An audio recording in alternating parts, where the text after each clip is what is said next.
This lesson is on radioactivity. There are three main types of radiation, which are all involved in radioactive decay. Radioactive decay is a process that was discovered by Marie Curie, Henry Becquerel, and Pierre Curie, and noticed that it was a natural phenomenon that happened in particular elements, as they would be studying one thing, but over time would eventually change into something different. Well, the three main types of radiation are alpha decay, which is positive particle emission, beta decay, which is negative particle emission, and gamma decay, which is neutral emission. All of these are named after Greek letters. Alpha decay has a symbol of like a fish, which is the Greek letter for alpha. There are several different kinds of beta decay, but that is its abbreviation. And then finally, gamma radiation, which is like this funny looking Y. Again, all named after the Greek letters. In general, alpha decay is positive, beta decay is negative, gamma decay is neutral. This is by no means the complete picture, but basic for 8th grade. What happens? What basically happens in radioactivity is that sometimes protons turn into neutrons.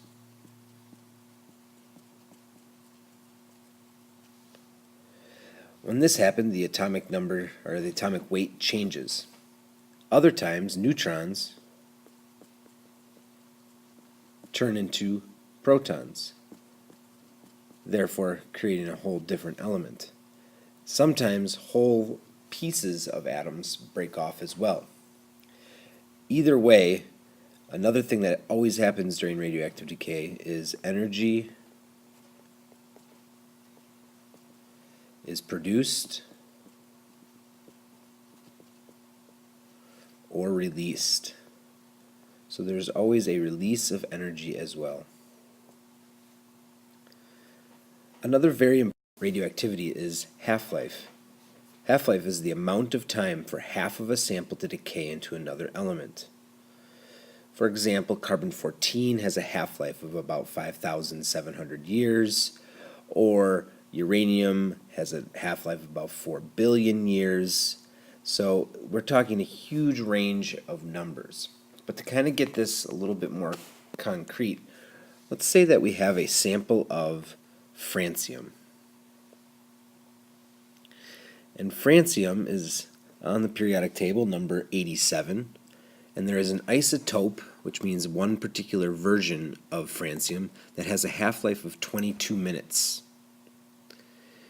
So, at 0 minutes, the whole chunk of this piece would be all francium. After about 22 minutes, half of it is going to be francium, and the other half is going to turn into either astatine or radium. And we're going to just to say that it's astatine for right now. Now don't get misled, because half-life does not mean that it's going to be perfect halves, but what it really means is that half the atoms have gone from francium to astatine. So let's say it's been another 22 minutes. Well, from our original piece of francium, which is this piece right here, what ends up happening is that after those 22 minutes, or 44 minutes total, there's only going to be a quarter of this piece that is now francium, and the rest is astatine. This pattern continues to keep on going, so at 66 minutes, only an eighth of this substance is francium, and the other part is astatine. At 88 minutes, we go to a 16th, and it keeps going down until basically you run out of that entire substance.